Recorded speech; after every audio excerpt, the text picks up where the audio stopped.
Hello there everybody, it's your old pal Cape Joel, back again with the Story So Far, a series where I take a closer, more in-depth look at comic book stories as they have come to a conclusion or at least a stopping point, so I can dive a little deeper into them, look at them a little bit more analytically, or at least that's usually what I do. Here I'm doing something a little bit different because I'm not looking at one storyline, I'm looking at a new line of comics. I'm looking at the DC New Age of Heroes, or as it was called when they were first developing it, the Dark Universe line, mainly because it was spinning out of the pages of Dark Knight's Metal, but we'll get more into that connection as we go. At least 4 of the titles in this new line are out right now with more to come. I'm going to be looking at the first issues, even though second issues have come out, kind of give my thoughts and, kind of tell you how I think this universe is going right now, or at least it's not a universe, it exists within the realm of the DC universe. In fact, they make a solid point of showing that these things are indeed continuity and that these new characters could indeed cross paths with Superman, Batman, and the Justice League at some point, but that they're probably waiting and biding their time before anything like that happens. I'm going to go in chronological order, and with that, the first New Age of Heroes book we're going to be talking about is Damage. Now, just by looking at Damage, you can tell that he is a very large, very monstrous, very powerful, very destructive, very, what's a good descriptive word here? Hulking. Yes, he's a very hulking-like character, and you know what, that's not going to be the first Marvel comparison I make as I move forward in this video. Damage, as we find out in this first issue, his name is Ethan Avery.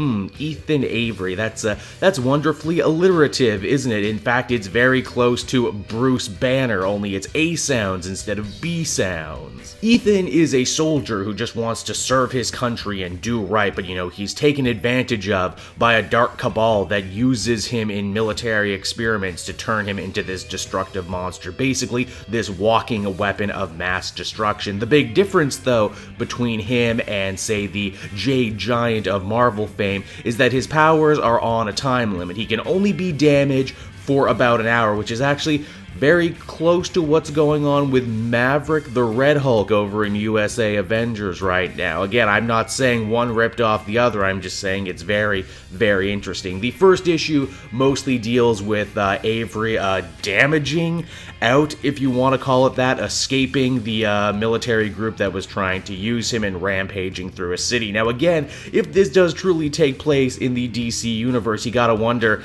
isn't this a job for Superman? Isn't this a job for Batman or someone to come in and stop him? But hey, because this is Damage's book in the first issue, that doesn't really happen. We meet Damage's handler, a very serious looking woman in an eye patch, who at the same time seems to be channeling both Maria Hill and a little Nick Fury. At the same time, she's morally dubious, but not nearly as morally dubious as the woman that she ends up having to answer to, and that is the Wall, Amanda Waller. Yes, she comes in to deal with the Damage threat because she doesn't trust that this general woman can do it, and her weapon of choice ends up not being the Suicide Squad, not being Task Force X. Instead, it's Task Force XI, Task Force 11, which is a group that actually got mentioned all the way back in the Justice League versus Suicide Squad event. We hadn't heard about them in forever. This is a team made up of new characters to the team like Parasite, Solomon Grundy, friggin' Giganta, who I love to pieces. I wish Giganta got more play. A brand new original character, as well as Harley Quinn and Deadshot. But wait, aren't they already on the Suicide Squad? How can they be on 2 secret covert teams? It's not like they get 2 paychecks. Are they getting extra time knocked off their sentence? I don't know. Yeah, that's Damage in a nutshell, and to say it feels like a more derivative kind of Hulk would be an understatement. At least with Bruce Banner, you kind of had the juxtaposition of a brainy nerd who's kind of sensitive and everything, who ends up becoming this unstoppable hulking monster. We don't really get to know much about Avery in this issue. Maybe that could change. Again, these are issue 1s. There's a lot of places they could go with it, but as I would have to say if you twisted my arm, so far, Damage seems to be the least interesting of these New Age of Hero titles. Now, from there we move on to our second New Age of Heroes title, and we have The Silencer from Dan Abnett and John Romita Jr. And it's important to mention John Romita Jr. because another important thing about these New Age of Heroes titles that they really wanted to get across is that they are very artist and illustrator focused. And, even if I didn't much care for Damage, I have to admit Tony S. Daniels did an awesome job on art. Now, again, when we look at this character here, when we look at The Silencer, it's a badass gun-toting anti-hero. Funny, because if I recall, Romita also did a badass gun-toting anti-hero who's famous for a cover that looks a lot like the cover of this book right here. Again, I'm not saying anyone ripped anyone else off, I'm just saying when you look at it, it all looks very similar, does it not? Now, Silencer tells the story of a woman called Honor, or at least we think her name is Honor. She's lived a dark, twisted life, and for all we know, it's a fake name. As we join her in the comics, she is a mom in suburbia, minivan, white picket fence, all that good stuff. But that gets shattered when an assassin comes to kill her, and that is because Honor was once the famous Silencer, the greatest killer in the DC universe, who was so great we've never heard of her before. And they actually lend a lot of credence to why she is called the Silencer. It's not just because she kills people and silences them, but her superpower is that she can create basically a cone of silence, like from Get Smart, which means she can have a super cool, violent, loud fight right in the middle of a shopping mall parking lot, and no one, not even her kid, can hear her. Yeah, that's right, she's a badass anti-hero, but she also has a loving family, including a kid. Again, I made the Punisher Frank Castle comparison, and much of that is very true, but it's a nice little inverse to it where it's like, oh, she was already a badass killing machine, before her family was killed, and maybe her family will be killed, maybe they won't be, we don't know. What we do know, though, is that Honor the Silencer actually has a major connection to Talia al Ghul. It would seem that before she retired from the underlife, which they keep stressing very much in this story, the underlife this, the underlife that, Talia allowed Honor to leave her service, which she never allowed any other assassin to leave her service. But she's come to warn her now, because apparently there's a big battle in the assassin underworld. A different head of Leviathan is challenging Talia, and because of that, the Silencer and her family now have targets painted on their back. And it's a classic story of, oh, I keep trying to get out, but you keep pulling me back in.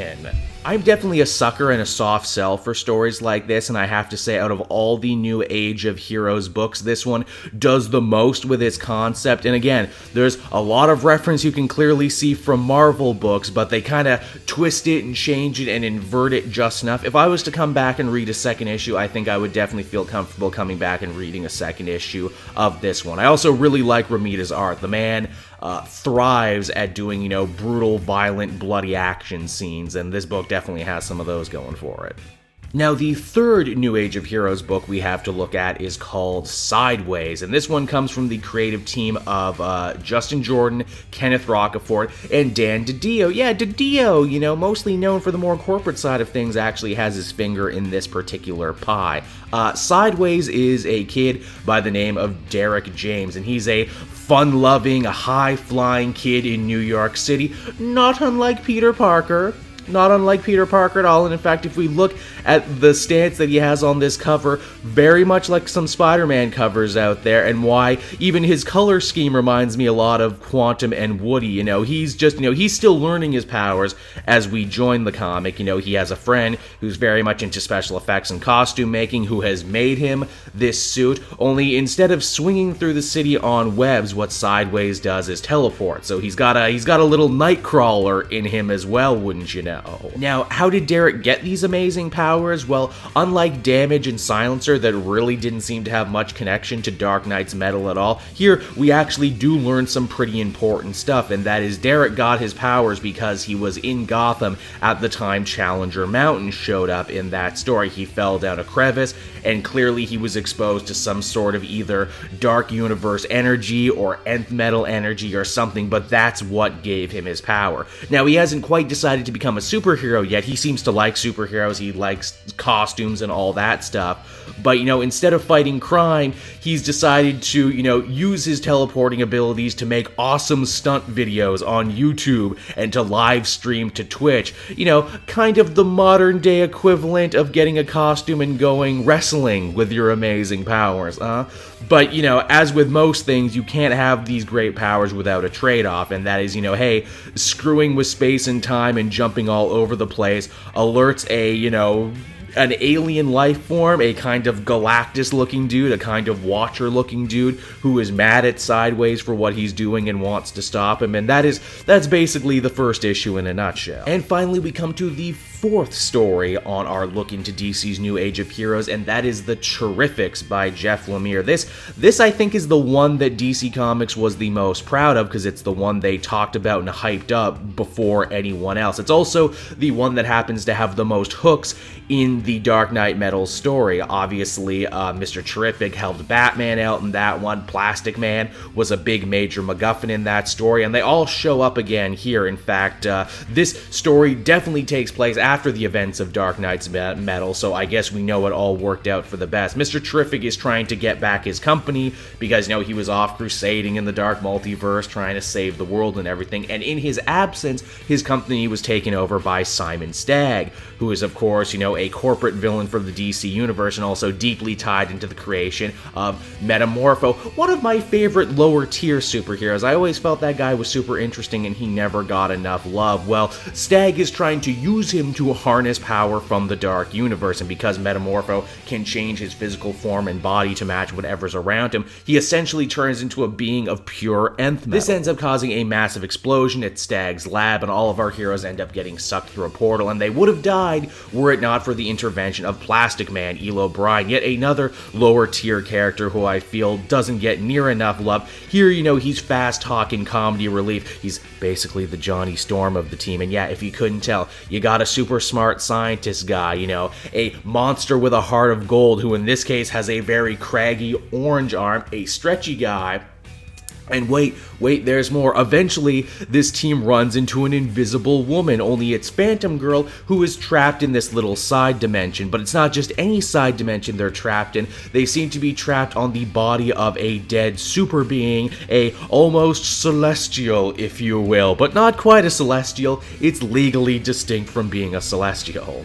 Together, this new team of Terrifics, they don't actually take that name yet, but I'm sure they eventually will, have to discover a way to get back home. Only as they discover, they're not the only ones who have been to this weird side dimension, because they get a distress call message from Tom Strong, of all people. Now, who is Tom Strong? He's an Alan Moore creation who is also making his DC Comics debut right here, right now. He used to be in Vertigo, but now he's doing the Constantine Swamp Thing, where now he's hopped on over here. Heck, in many ways, I'm more interested in Tom Strong showing up than I was interested in all the other stuff that came before. So that was my quick thought on the first wave of titles from DC's New Age of Heroes, and overall, none of them are particularly bad. In fact, some of them are downright interesting in parts. However, I cannot help but shake the feeling that perhaps DC Comics dumping this much time and money and great talent into making what ultimately amount to a bunch of facsimiles of other Marvel books is perhaps a misguided endeavor at the very best. I also have to imagine them having the idea to say, hey, let's do our own version of the Hulk, let's do our own version of the Fantastic Four, let's do our own version of a lot of these characters. Probably sounded like a better idea and a better investment back before Marvel seemed to kind of be putting their house in order at the moment. Bruce Banner the Hulk is coming back, the Fantastic Four characters have been given a lot more time recently and, had their importance restored to them in light of the possible Fox-Marvel deal going down very soon.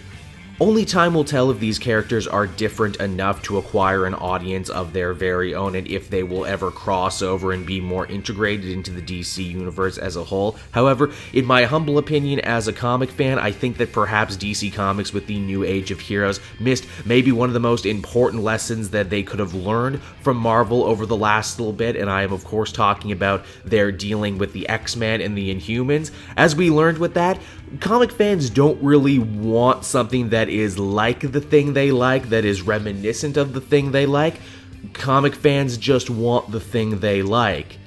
And maybe they don't need Damage when they have Hulk. Maybe they don't need Silencer when they have the Punisher, Sideways when they have Spider-Man, etc., etc. Maybe they'll just keep hoping that those things will be good instead of picking up these new books. But hey, that's just my humble thought. Until next time, everyone, this has been Cape Joel. You've been watching these stories so far, and as always, if there is another completed story arc that you want to hear me talk about in deeper detail, please tell me down in the description in the comments section. I will get to it at some point in the future. So until then, everyone, bye-bye.